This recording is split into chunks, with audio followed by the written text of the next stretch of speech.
আজ আমি আপনাদের খেদমতে মাযহাব কি, মাযহাবের গুরুত্ব এবং মাযহাব মানার প্রয়োজনীয়তা সম্পর্কে আলোচনা করার ইচ্ছা পোষণ করেছি। বাকি ওয়ামা তৌফিকি ইল্লা বিল্লাহ আলাইহি তাওয়াক্কালতু ওয়া ইলাইহি উনীব। এই সাবজেক্টের দিকে লক্ষ্য করে কোরআনুল করিমের পঞ্চম পারা সূরা নিসায়ের 59 নম্বর আয়াত আমি তেলাওয়াত করেছি। এই আয়াতে মহান রব্বুল আলামিন আমাদেরকে কি আদেশ করেছেন সেই সম্পর্কে আলোচনা হবে। প্রথমে আয়াতের সহজ সরল অনুবাদটুকু আপনাদের খেদমতে আমি উপস্থাপন করছি। কোরআনুল কারীম ইরশাদ হচ্ছে, বিসমিল্লাহির রহমানির রহিম, ইয়া আইয়ুহাল্লাযীনা আমানু, হে ঈমানদারগণ, আতিউল্লাহ, আল্লাহর আনুগত্য করো, আল্লাহর আদেশ আল্লাহর হুকুম মানো, ওয়া আতিউর রাসূল, রসুল পাক সাল্লাল্লাহু আলাইহি ওয়াসাল্লামের আনুগত্য করো, রসুল পাক সাল্লাল্লাহু আলাইহি ওয়াসাল্লামের আদেশ এবং হুকুম মান্য করো, ওয়া উলিল আমরে মিনকুম, এবং তোমাদের মধ্যে যারা ক্ষমতাবান, আদেশদাতা এবং সমাধানদাতা, তাদের আনুগত্য করো, তাদের হুকুম তোমরা মান্য করো। ফাইন তানাজাতুম ফি শাইইন ফারুদ্দুহু ইলাল্লাহি ওয়ার রাসূল, কোন ব্যাপারে তোমাদের মধ্যে যদি ঝগড়া হয়, মতানৈক্য হয়, তখন তোমরা সেটা আল্লাহ এবং আল্লাহর রসুলের দিকে সুপর্দ করো। ইন কুনতুম তুমিনুনা বিল্লাহি ওয়া বিল ইয়াউমিল আখির, যদি তোমরা আল্লাহ এবং আখিরাতের প্রতি বিশ্বাসী হও। যালিকা খায়রুন, এটাই উত্তম। ওয়া হাসানু তাবিলা, এবং এটাই হচ্ছে উত্তম তাবিল। এই আয়াতের সহজ সরল অনুবাদ আপনাদের খেদমতে আরজ করলাম। এখান থেকে আমরা মহান রব্বুল আলামিনের পক্ষ থেকে কয়েকটি নির্দেশনা পাচ্ছি। এক নম্বর হচ্ছে, আল্লাহ পাক সুবহানাহু ওয়া তাআলা বলেন, আতিউল্লাহ, আল্লাহর আদেশ মানো, আল্লাহর অনুগত্য করো।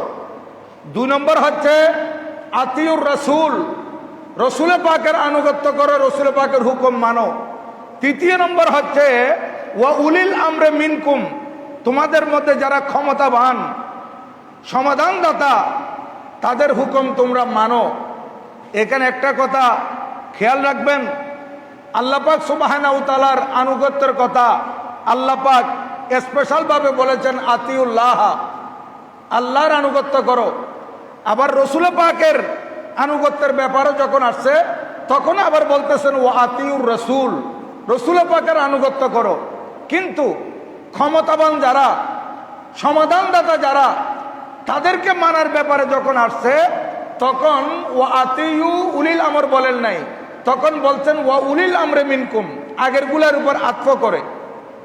আতিউ আল্লাহর আগে আসছে, আতিউ রসুল পাকের আগে আসছে। আতিউ মানে তোমরা এতাআত করো। এই এতাআত আল্লাহ পাকের ব্যাপারে আল্লাহ পাক বলেছেন, রসুল পাকের ব্যাপারে বলেছেন। কিন্তু এখানে আল্লাহ পাক সুবহানাহু ওয়া তাআলা যদি বলতেন আতিউল্লাহ ওয়ার রাসূলা ওয়া উলিল আমরি মিনকুম, তোমরা আল্লাহর আনুগত্য করো, রসুল পাকের এবং ক্ষমতাবানদের আনুগত্য করো, হয়ে যেত। কিন্তু আতিউ আল্লাহর আগে এনেছেন, রসুলের আগে এনেছেন, কিন্তু উলিল আমরের আগে আনেন নাই। কেন? যে আল্লাহর আনুগত্য করা এটা আমাদের উপর ফরজ, রসুল পাকের আনুগত্য করা ফরজ। আমার আল্লাহ পাক সুবহানাহু ওয়া তাআলা আতিউল্লাহ, আল্লাহর আদেশ মানো, আল্লাহর আনুগত্য করো, ও আতিউর রাসূল, এবং রসুল পাকের আনুগত্য করো। এই আয়াতের দ্বারায় আমাদেরকে একথাই বুঝিয়ে দিয়েছেন, যারা আমার রসুল পাকের আনুগত্য করবে সেটাই আমার আনুগত্য হবে। এজন্য বলেছেন ওয়াতিউর রসুল, কিন্তু ওয়াতিউ উলিল আমর বলেন নাই। উলিল আমরকে আগেরটার উপর আত্ম করে দিয়েছেন, বলতেছেন তোমরা উলিল আমরের আনুগত্য করো। কখন? যদি যারা ক্ষমতাবান আছেন, সমাধানদাতা যারা আছেন, তাদের সমাধানটা যদি আল্লাহ এবং আল্লাহর রসুলের বিধানের অনুসরণে হয়, আল্লাহ এবং আল্লাহ রসুলের আনুগত্যের অনুসরণে হয়, তাহলে তাদেরকে মান্য করতে হবে। দেখেন এখানে আমাদের দেশে নয়, এখন সারা বিশ্বে মাঝে মাঝে বিভিন্ন সময় ভিন্ন ভিন্ন সময় এগুলোর উত্থান হয়, মাঝে মাঝে এগুলো আবার ডাউন হয়ে যায়, অস্তিত্ব থাকে না। এটা এখন থেকে না, এই আলে হাদিস যারা আছে এদের উত্থান, এদের উৎপত্তি এটা এখন থেকে নয়, অনেক আগে থেকেই। এটা হযরতে মাওলাই কায়নাত শেরে খুদা রাদিয়াল্লাহু তাআলা শাহাদাতের পর থেকে রাজনৈতিক পরিস্থিতি যখন অস্থিতিশীল হয়, তখন আহলে সুন্নাত ওয়াল জামাতের বিরুদ্ধে এক ফেরকা খারিজি হয়ে যায়, আরেক ফেরকা শিয়া হয়ে যায়, আরেক ফেরকা এরা শুধু হাদিস মানি বলে আলে হাদিস হয়ে যায়। এইভাবে সেখান থেকে আস্তে আস্তে মাঝে মাঝে দেখা গেছে ইতিহাসে যে তাদের অস্তিত্ব বিলীন হয়ে গিয়েছিল, কিন্তু আবার এরা ভুঁই ফুরে উঠছে। সেই উঠার মধ্যে দেখতেছি বর্তমানও আমাদের সময়ে আমরা তাদের উত্থান দেখতেছি। তারা বিভিন্নভাবে মানুষকে প্রভাবিত করার জন্য চেষ্টা করতেছে, চলে বলে কৌশলে। কিন্তু আপনাদেরকে সব সময় সজাগ থাকতে হবে। আমরা আহলে সুন্নাত ওয়াল জামাত, আমরাই হকের উপর আছি, এবং আহলে সুন্নাত ওয়াল জামাতের বিপরীতে যারা আছে এরা বাতিল।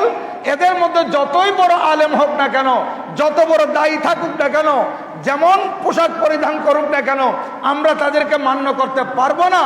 কারণ ইবলিস শয়তান মানুষকে ইহুদির সুরতে এসে ধোঁকা দিতে পারে না, নসরার সুরতে এসে ধোঁকা দিতে পারে না, অমুসলিমের সুরতে এসে ধোঁকা দিতে পারে না।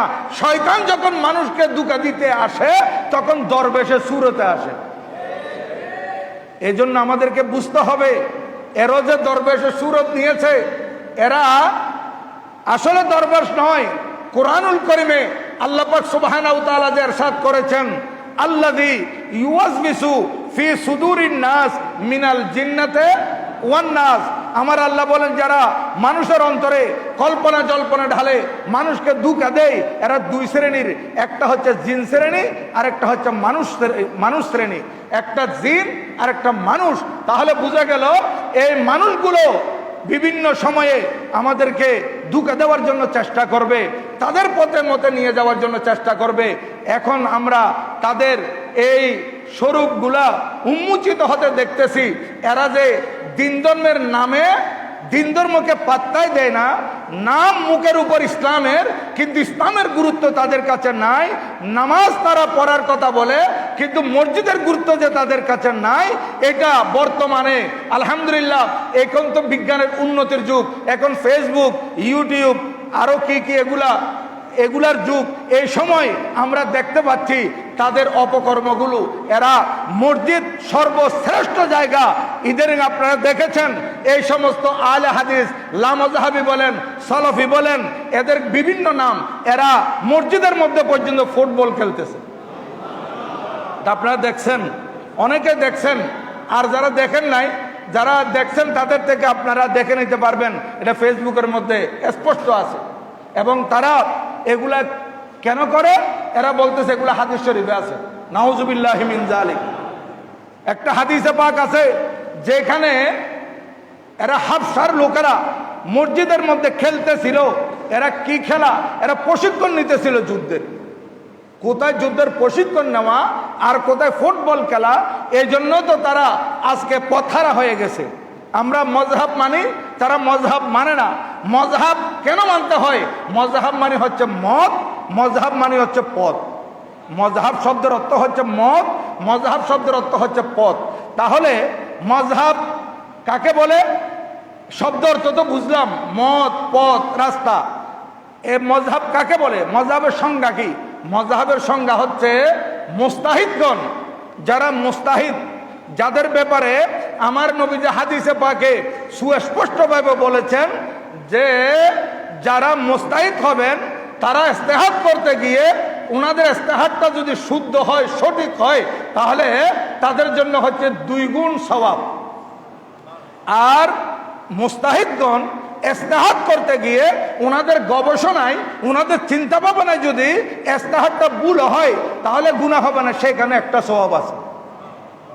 এটা হাদিসে পাক আমার নবীজি ইরশাদ করেছেন মুস্তাহিদের ব্যাপারে।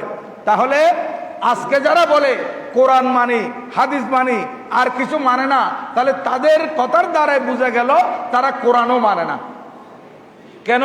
আমি যে আয়াতটি তেলাওয়াত করেছি, এই আয়াতের আলোকে আপনারা সুস্পষ্ট বুঝে গেছেন। আমি 2-3 বার করে বলছি কেন, আতিউল্লাহ ওয়া আতিউর রাসূলা ওয়া উলিল আমরে মিনকুম। দেখেন, ওয়া উলিল আমরে মিনকুম, আমার আল্লাহ বলেন আল্লাহর আদেশ মানো, রসুল পাকের আদেশ মানো, এবং উলিল আমর যারা তোমাদের মধ্যে যারা মুস্তাহিদ, তোমাদের মধ্যে যারা ফকি, তোমাদের মধ্যে যারা সমাধানদাতা, এদের তোমরা আনুগত্য করো। তাহলে এটা নির্দেশ কার? আল্লাহর। তাহলে আমি যদি বলি আমি আল্লাহর আইন মানি, আল্লাহর হুকুম মানি, রসুল পাকেরটা মানি, আর কিছু মানি না, তাহলে বোঝা গেল আমি কোরআনে পাককে মানলাম না। কারণ কোরআনে পাকে আমার আল্লাহ বলতেছেন ওয়া উলিল আমরে মিনকুম, তোমরা উলিল আমরকে মান্য করো। আর ইস্তেহাদ এটা কোত্থেকে আসছে?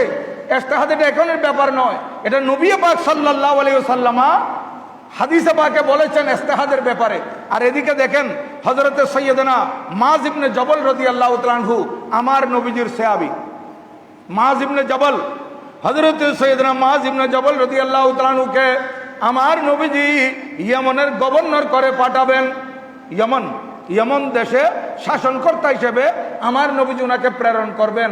কোন সময়? এটা একেবারে 10ম হিজরি, আমার নবীজির ওয়াফাত শরীফের কিছু আগে 10ম হিজরিতে উনাকে আমার নবীজি প্রেরণ করবেন। কোথায়? ইয়েমন দেশের মধ্যে শাসনকর্তা হিসেবে।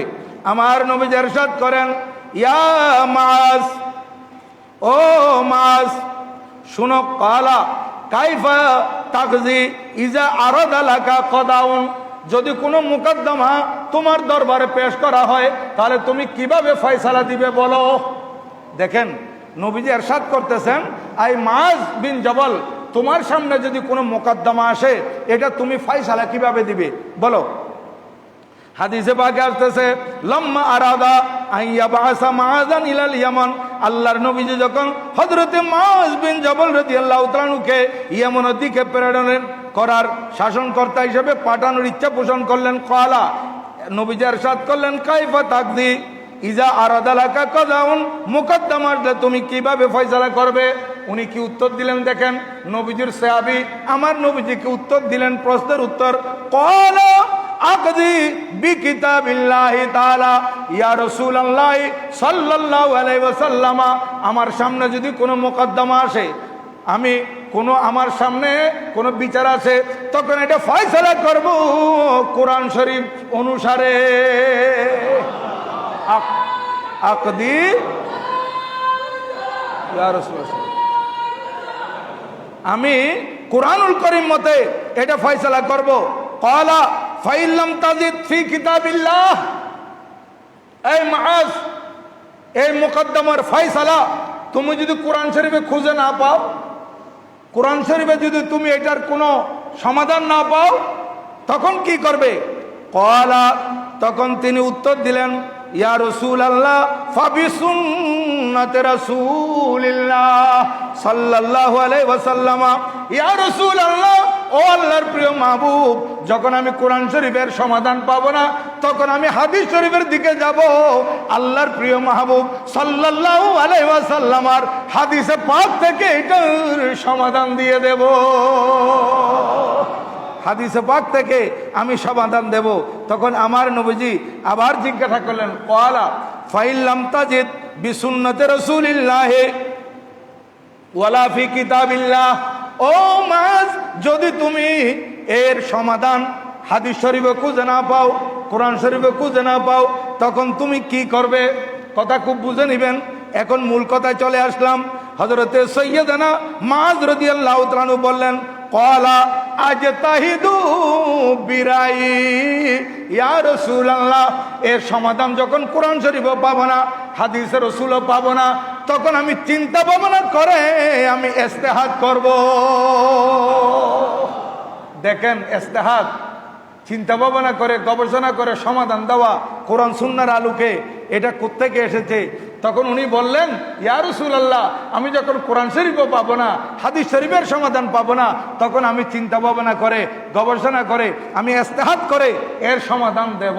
আল্লাহর নবীজিতে এই কথা বলেন নাই, কেন তুমি নিজের পক্ষ থেকে দিবে? কোরআন শরীফ হাদিস শরীফের বাইরে যেতে পারবে না, কোরআন শরীফের না পাইলে হাদিস শরীফের না পাইলে তুমি স্টপ করে দিবা, এই কথা রাসূল পাক সাল্লাল্লাহু আলাইহি ওয়াসাল্লাম এর বলেন নাই।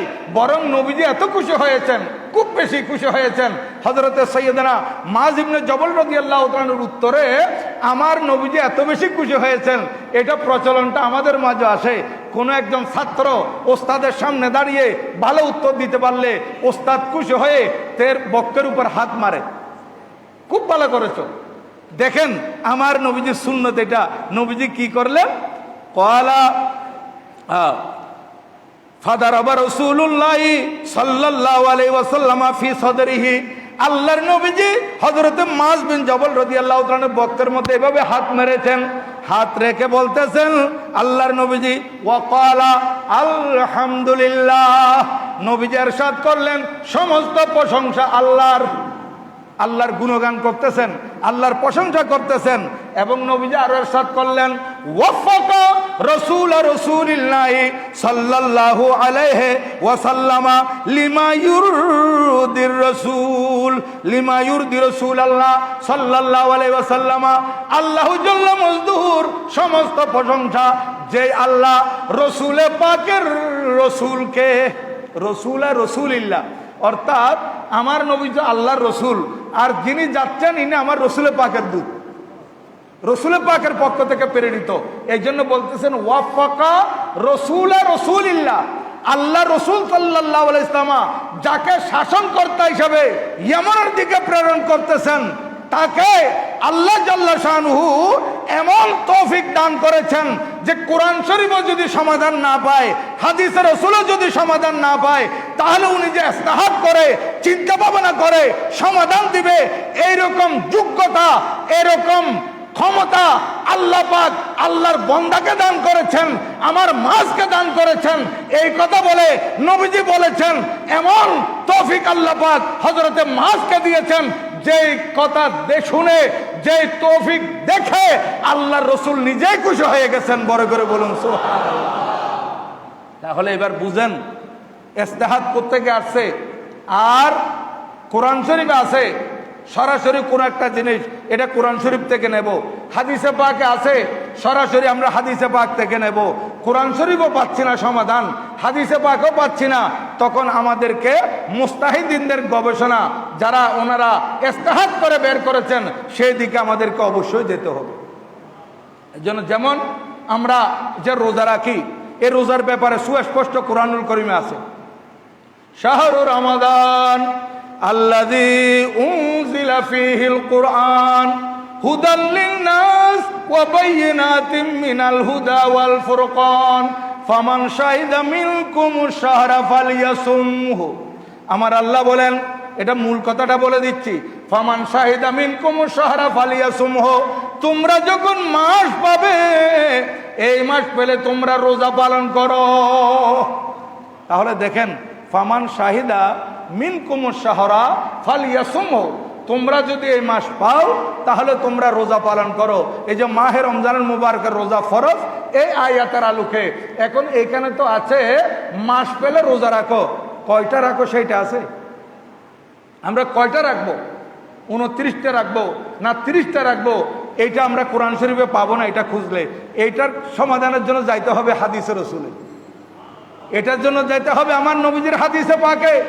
আমার নবীজি বলেন, উম্মত যে সময় তোমরা 29 রাত্রে চাঁদ দেখবে তাহলে রোজা 29টি রাখবে, আর যখন 29 দিবাগত রাত চাঁদ দেখা যাবে না তাহলে সেই মাসে তোমরা রোজা 30টি পূর্ণ করবে।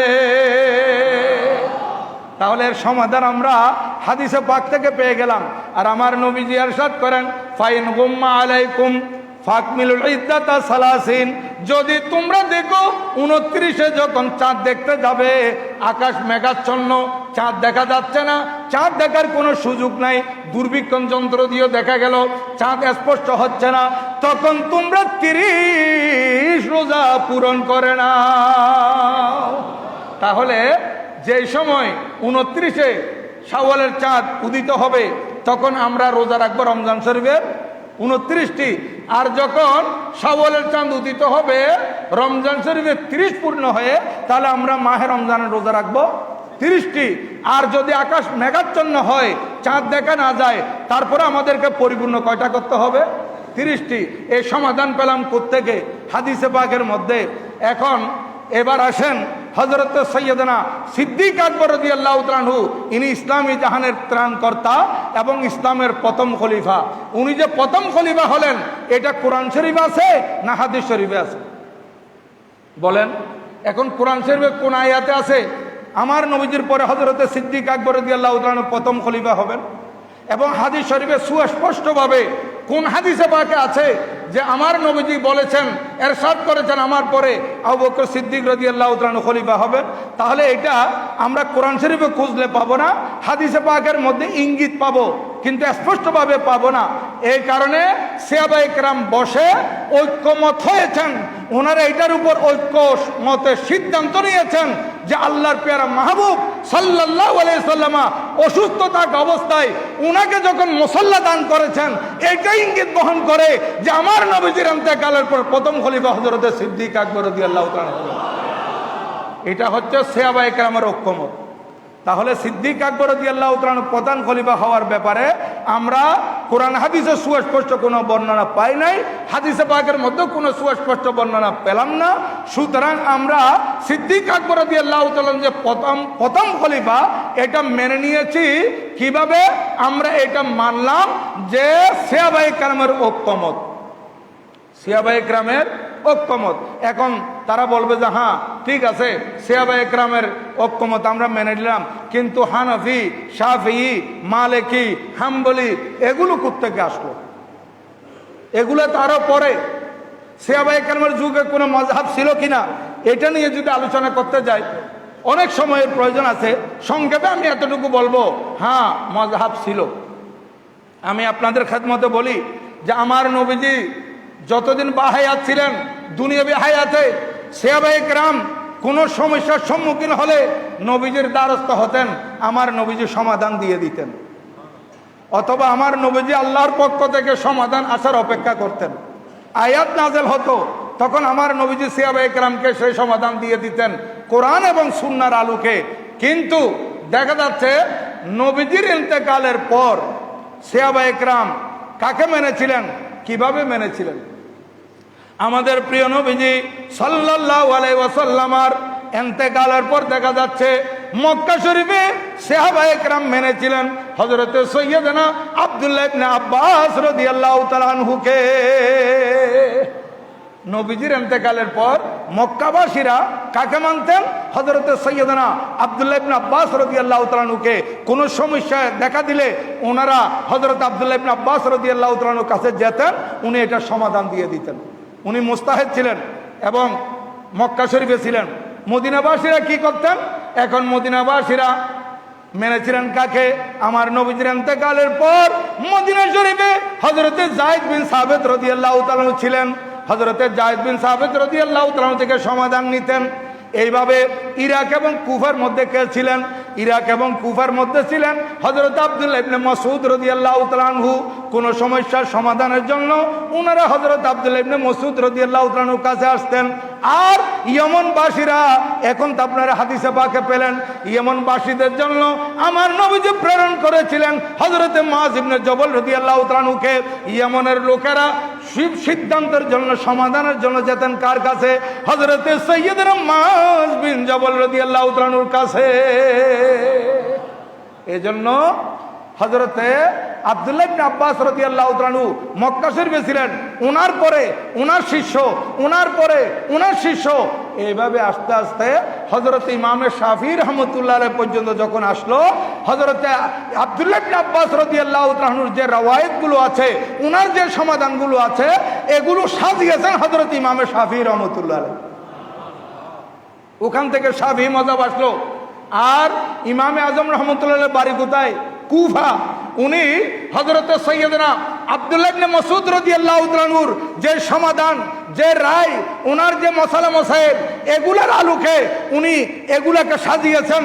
হযরত সৈয়দনা আব্দুল্লাহ ইবনে আব্বাস রাদিয়াল্লাহু তাআলা আনহু উনার ইন্তেকালের পর হযরত আলকামা তাবী, উনি হযরত আব্দুল্লাহ ইবনে আব্বাস রাদিয়াল্লাহু তাআলা আনহুর ইসতিলাবিষুক্ত উনার জায়গায় এসেছেন।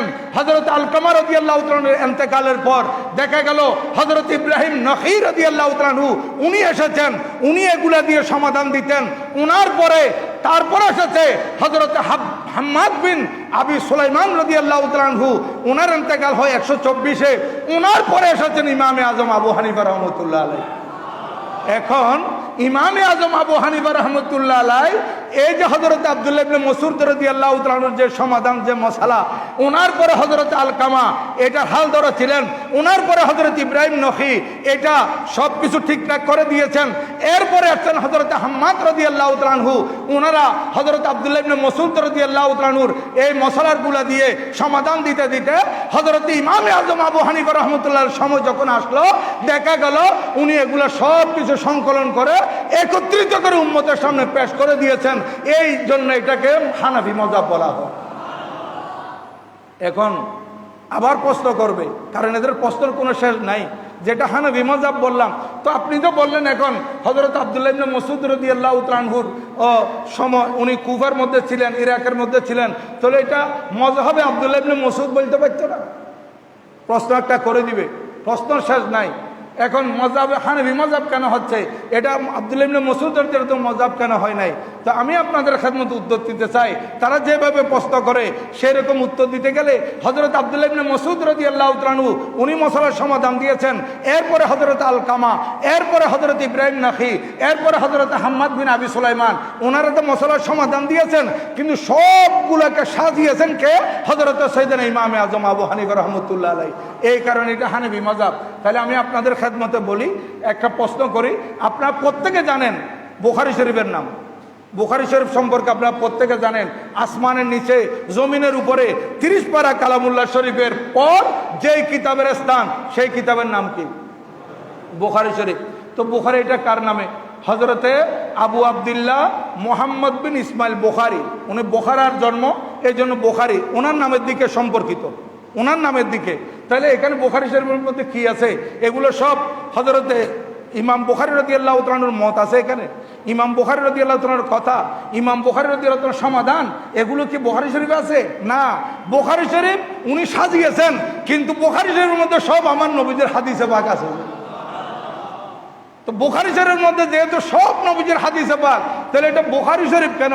এটা মুহাম্মদুর রাসূলুল্লাহ সাল্লাল্লাহু আলাইহি ওয়াসাল্লাম শরীফ হওয়া দরকার ছিল। এটা বুখারী শরীফ কেন হলো? যেহেতু হযরত ইমাম বুখারী আমার নবীদের হাদিসগুলোকে সংকলন করে এক জায়গায় সাজিয়েছেন, এই জন্য এটা বুখারী শরীফ হলো। ইমামে মুসলিম রাদিয়াল্লাহু তাআলা আনহু মুসলিম শরীফের মধ্যে নবীদের হাদিসগুলো এনে এক জায়গায় সন্নিবেশিত করেছেন, সাজিয়েছেন, সংকলন করেছেন, এই জন্য এটা মুসলিম শরীফ হলো।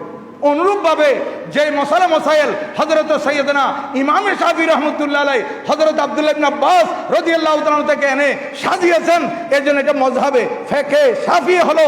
হযরতে আব্দুল্লাহ ইবনে মাসউদ রাদিয়াল্লাহু তাআলা থেকে যে মশালা মশাইলগুলো ইমামে আজম আবু হানিফা রাহমাতুল্লাহ আলাইহি সাজিয়েছেন, এগুলো ফিকহে হানিফি হলো। আর যে মশালা মশাইল হযরতে যায়েদ বিন সাবিত রাদিয়াল্লাহু তাআলা যিনি মদিনায় পাকে ছিলেন, উনার থেকে যে মশালা মশাইল এনে সাজিয়েছেন, এটা ফিকহে মালিকি হলো। কারণ ইমাম মালিক রাদিয়াল্লাহু তাআলা মদিনা শরীফে ছিলেন, দারুল হিজরা। আর হযরত ইমামে আহমদ বিন হাম্বল রাদিয়াল্লাহু তাআলা যে মশালা মশাইলগুলো সাজিয়েছেন, হযরতে সৈয়দনা আব্দুল্লাহ ইবনে আব্বাস এবং হযরতে মুআয ইবনে জাবাল রাদিয়াল্লাহু তাআলা থেকে এগুলো ফিকহে হাম্বলি হয়ে গেল। এটা ফিকহে হানাফি, ফিকহে শাফিঈ এবং ফিকহে হাম্বলি, ফিকহে মালিকি। এই জন্য এটা আমাদের জন্য ওনাদের এগুলো যেহেতু ওনারা সাজিয়েছেন, এই জন্য একটা হানাফি মাযহাব হলো, আর একটা শাফিঈ মাযহাব হলো, আর একটা হাম্বলি মাযহাব হলো, আর একটা মালিকি মাযহাব হলো। তো 4টা কেন হলো? এরা বলতে পারতো তো 5টা তো হতে পারতো। কারণ প্রশ্ন তো তাদের শেষ নাই, 5টা হয় নাই কেন? আমি বলবো আল্লাহর প্রিয় রাসূল সাল্লাল্লাহু আলাইহি ওয়াসাল্লামের ইন্তেকালের পর সাহাবায়ে কেরাম থেকে ওনারা সমাধান পেয়েছেন, সাহাবায়ে কেরামের পর তাবিন থেকে সমাধান পেয়েছেন। যখন এরপরে তবে তাবিনের জমানা আসলো, দেখা গেল একটা মশলার মধ্যে ভিন্ন ভিন্ন মত পাওয়া যাচ্ছে। যেমন আমাদের এই যে শরীর থেকে রক্ত বের হয়ে গড়িয়ে পড়লে উযু ভেঙে যাবে, উদাহরণস্বরূপ বলতেছি, রক্ত বের হয়ে গড়িয়ে পড়লে উযু ভেঙে যাবে। এটা কার মজহাব? এটা হযরত সৈয়দনা ইমাম আজম রহমতুল্লাহের মজহাব। এটা কোত্থেকে আসছে? হাদিসে পাক থেকে আসছে। আচ্ছা, আবার ইমামে শাফি রহমতুল্লাহের মজহাব হচ্ছে শরীর থেকে রক্ত বের হয়ে গড়িয়ে পড়লে উযু ভাঙবে না। এটা কার মজহাব? এটা ইমামে শাফি রহমতুল্লাহের মজহাব। এটা হাদিসে পাক থেকে আসছে। আবার এদিকে আসেন, আমি উযু করলাম, উযু করার পর কোনো কারণে আমি আমার বিবির গায়ে হাত রাখলাম, হ্যাঁ, তাহলে ইমাম আজম আবু হানিফা রহমতুল্লাহের মজহাব হচ্ছে বিবির গায়ে হাত লাগলে উযু ভাঙবে না। এটা কার মজহাব? ইমাম আজম রহমতুল্লাহের মজহাব। আবার ইমামে শাফি রহমতুল্লাহ বলতেছেন উযু করার পর যদি মহিলা বিবির গায়ে হাত লাগে তাহলে উযু ভেঙে যাবে। এটা কার মজহাব? ইমামে শাফি রহমতুল্লাহের মজহাব। তাহলে দুইটা ভিন্ন মত, দেখেন দুইটা বিপরীত। ইমামে আজম রহমতুল্লাহ বলতেছেন উযু করার পর রক্ত গড়িয়ে পড়লে উযু ভেঙে যাবে, এটা ইমামে আজম রহমতুল্লাহের মত। আর উযু করার পর মহিলার গায়ে হাত লাগলে উযু ভাঙবে না, এটা ইমাম আজম রহমতুল্লাহের মত। আবার ওইদিকে ইমামে শাফি রহমতুল্লাহ বলতেছেন রক্ত বের হয়ে গড়িয়ে পড়লে উযু ভাঙবে না, এটা ইমাম শাফি রহমতুল্লাহের মত। কিন্তু আবার উনি বলতেছেন উযু করার পর মহিলার গায়ে হাত লাগলে উযু ভেঙে যাবে। এখন সেই সময় তাবির জমানায় এসে দেখা যাচ্ছে কিছু লোক সুবিধাবাদী, এরা বলতেছে রক্ত বেরিয়ে যখন গড়িয়ে পড়ছে বলতেছে আমরা শাফিটা মানলাম। আবার একই মশলা আইসা উযু করার পর স্ত্রীর গায়ে হাত লাগছে বলছে আমি হানাফিটা মানলাম। কিছুক্ষণ এদিকে কিছুক্ষণ এদিকে, এটা তো আরো বিপদের সম্মুখীন হবে। সেই জন্য সেই যুগে বড় বড় মুস্তাহিদিনে কেরাম, এটা উদাহরণস্বরূপ বলছি যেহেতু সময় সংক্ষেপ, বড় বড় মুস্তাহিদগণ, বড় বড় ইমামগণ ওনারা ইজমা হয়ে গেছেন, একমত হয়ে গেছেন হানাফি, শাফঈ, মালিকি, হাম্বলি কোন না কোন একটা মজহাবকে মানতে হবে এবং মজহাব 4টাই হবে, 5টা হবে না। এই 4টা মজহাবের উপর সবাই একমত হয়ে গেছেন। বড় করে বলুন সুবহানাল্লাহ। এটা দ্বিমত করার আর কারো কোনো সুযোগ নাই। এই জন্য আমরা মজহাব মানি এবং মজহাব মানাটা হচ্ছে ওয়াজিব। মজহাব মানা কি ওয়াজিব, মজহাব মানতে হবে। আর যারা মজহাব মানবে না বুঝা যাবে তারা কোরআন শরীফে মানতেছে না, হাদিস শরীফে মানতেছে না, কিন্তু তারা মুখে বুলি ছুড়াচ্ছে আমরা কোরআন হাদিস ছাড়া আর কিছু মানি না। তাহলে কোরআন হাদিস ছাড়া যদি কিছু না মানো তাহলে আল্লাহ পাক সুবহানাহু ওয়া তাআলা যে বলছেন আতিউল্লাহ ওয়া আতিউর রাসূল ওয়া উলিল আমরি মিনকুম, এবং উলিল আমরকে মানতে বলছে, যারা ক্ষমতাবান, যারা সমাধানদাতা তাদেরকে মানতে বলছে। তো তোমরা তো কোরআন শরীফও মানতেছো না। আবার কোরআন শরীফে আরেক আয়াতের মধ্যে যদি আমরা দেখি আল্লাহ পাক সুবহানাহু ওয়া তাআলা ইরশাদ করেন ফাসআলু আহলায যিকরি ইন কুনতুম লা তা'লামুন, যাদের কাছে কোরআনুল কারীমের জ্ঞান আছে তাদের থেকে জিজ্ঞাসা করো যদি তোমরা না জানো। এটা তো আল্লাহ পাকের নির্দেশ, আল্লাহ পাকের ঘোষণা। তাহলে তারা আল্লাহর ঘোষণা মানতেছে না। যারা বলে আমরা কোরআন মানে হাদিস মানে আর কিছু মানি না, তাহলে মজহাব যদি না মানে তাহলে দুনিয়াতে তারা কোনো রাস্তা পাচ্ছে না। কারণ মজহাব মানে হচ্ছে রাস্তা, মজহাব মানে হচ্ছে পথ। যদি মজহাব না মানে তাহলে তারা সঠিক পথ পাচ্ছে না। তারা নিজেরাই বলতেছে আমরা লামজহাবি। তো লামজহাবি মানে রাস্তা ছাড়া আর কি, পথ ছাড়া। পথ ছাড়া মানে তারা পথ হারা। যারা পথ ছেড়ে দিয়েছে তারা পথ হারা হয়ে গেছে। দুনিয়াতে তারা সঠিক পথ পাচ্ছে না। আর আখিরাতের মধ্যে গিয়ে যারা মজহাব বিরোধী, মজহাব মানে না, তারা দুনিয়াতে মুক্তির পথ হারিয়ে ফেলবে, আখিরাতের মধ্যে গিয়ে নাজাতের পথ হারিয়ে ফেলবে। দুনিয়াতে তারা সঠিক পথ পাবে না, আখিরাতের মধ্যে গিয়ে জান্নাত এবং নাজাতের পথ তারা পাবে না। এই জন্য আমি আপনাদের খেদমতে আরজ করব, আমি বারবার বলে থাকি আপনারা এই সময়ে নাক কান খোলা রাখতে হবে। আপনারা নাক কান চক্ষু খোলা যদি না রাখেন তাহলে দেখবেন আপনি সুন্নি মুসলমান, আপনার ছেলে বরবাদ হয়ে যাচ্ছে, আপনার ছেলে অন্য পথে চলে যাচ্ছে, আপনার ঘরের ভিতর ফসাদ সৃষ্টি হয়ে যাবে। এরা চাচ্ছে ঘরে ঘরে ফসাদ সৃষ্টি করে দেওয়ার জন্য। আমাদের দেশে অনেক ভাইয়েরা দেখা যাচ্ছে ইদানিং চলে যে কোনো প্রকারে আমাদের ভাইদেরকে ডাইভার্ট করে ফেলতেছে, ভিন্ন পথে পরিচালিত করতেছে। আমরা বিভিন্ন জায়গায় মাহফিলে যাচ্ছি, বলে হুজুর আগে পাক্কা সুন্নি ছিল, কিন্তু এখন দেখা যাচ্ছে এ অন্যদিকে চলে গেছে, বিদেশ থেকে আইসা বলতেছে এগুলো বিদেশের মধ্যে নাই। তাহলে আমার মশালা, আমার ফতোয়া কি বিদেশ, নাকি আমার মশালা কোরআন হাদিস? কোরআন হাদিস ফেকা ফতোয়া থেকে আমাদেরকে দেখতে হবে বিদেশের মধ্যে কি আছে না আছে। এগুলো দেখে চললে তো আমরা সঠিক পথ পাবো না। আজকে কিন্তু আমাদের ভাইদের আজকে দেখেন ভালো ভালো শিক্ষিত ছেলে, চুয়াটের ছেলে মেডিকেল ডাক্তারি পড়তেছে কোথায়? ঢাকা মেডিকেলের মধ্যে বড় বড় শিক্ষিত, এরা ভালো ভালো, কত ব্রেনই হলে ঢাকা মেডিকেলের মধ্যে টিকতে পারে, কত ব্রেনই হলে চুয়াটের মধ্যে টিকতে পারে, আর বুয়েটের মধ্যে টিকতে পারে। তাহলে এইরকম ভালো ভালো ব্রেনি ছেলেদেরকে ব্রেন ওয়াশ করতেছে, কারণ এরা জেনারেল শিক্ষিত, স্কুল থেকে কলেজে গেছে, কলেজ থেকে ইউনিভার্সিটিতে গেছে, কিন্তু মাদ্রাসায় তো আর পড়ে নাই। মাদ্রাসায় না পড়ার কারণে, কোরআন হাদিসের জ্ঞান এই ছেলেদের কাছে না থাকার কারণে ওরা যখন আইসা সুন্দর আবা কাবা জুব্বা লম্বা দাড়ি দেখছে, ইসলামের কথা বলতেছে, তখন আমাদের ভালো ভালো ছাত্ররা তাদের দিকে ধাবিত হয়ে যাচ্ছে। এই জন্য আমি বলবো, আজকে আমার লাইভ যারা দেখতেছেন, আজকে চুয়েটে যারা লেখাপড়া করতেছেন, বুয়েটে যারা লেখাপড়া করতেছেন, মেডিকেল সায়েন্সে যারা লেখাপড়া করতেছেন, আমি আপনাদের খেদমতে বলবো আপনারা একটু যাচাই বাছাই করেন। বিবেক আপনাদের কাছে আছে, ব্রেন আপনাদের কাছে আছে, আপনারা যদি সঠিকটা একটু দেখেন তখন আপনারা বুঝতে পারবেন।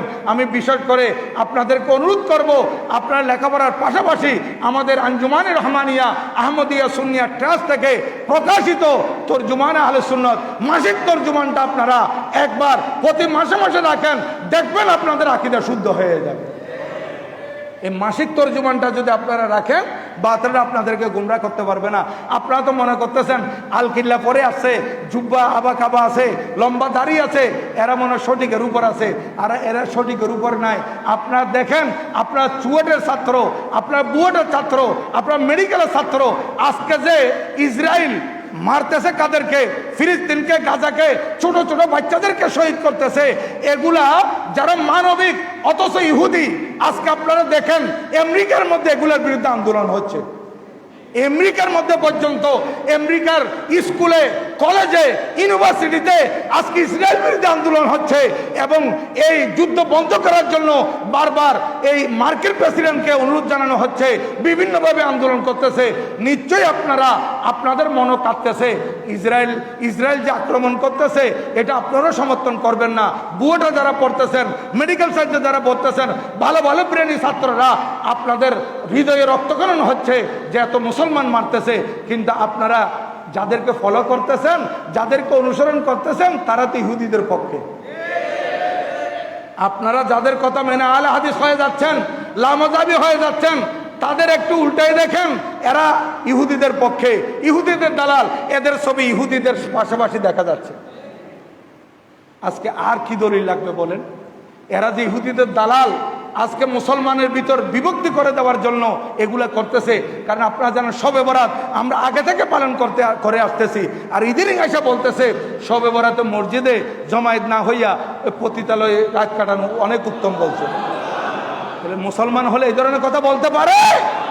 এই ধরনের কথা কাদের মুখ থেকে বের হবে? যারা ইহুদি নাসারার দালালি করতেছে তাদের মুখ থেকে বের। ফুটবল মসজিদের মধ্যে কারা খেলতে পারে? যারা মসজিদকে অপবিত্র করতে চায়, যারা মসজিদের পবিত্রতা সম্পর্কে অবহেলা করে, যারা মসজিদকে পবিত্র রাখতে চায় না, তারাই একমাত্র মসজিদে ফুটবল খেলতে পারে।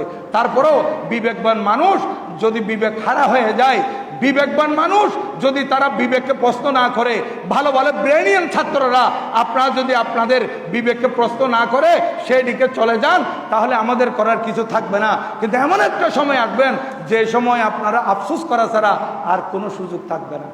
তো ভাবিয়া করিও কাজ, করিয়া ভাবিও না। এই জন্য তাদের দিকে পা বাড়ানোর সময় আপনি একটু যাচাই বাছাই করেন। আল্লাহ পাক সুবহানাহু ওয়া তাআলা আমাদেরকে সঠিকটা বুঝার তৌফিক দান করুন। আমিন। ওয়া মা আলাইনা ইল্লাল বালাগ। ওয়া সালামু আলাইকুম ওয়া রাহমাতুল্লাহি তাআলা ওয়া বারাকাতুহু।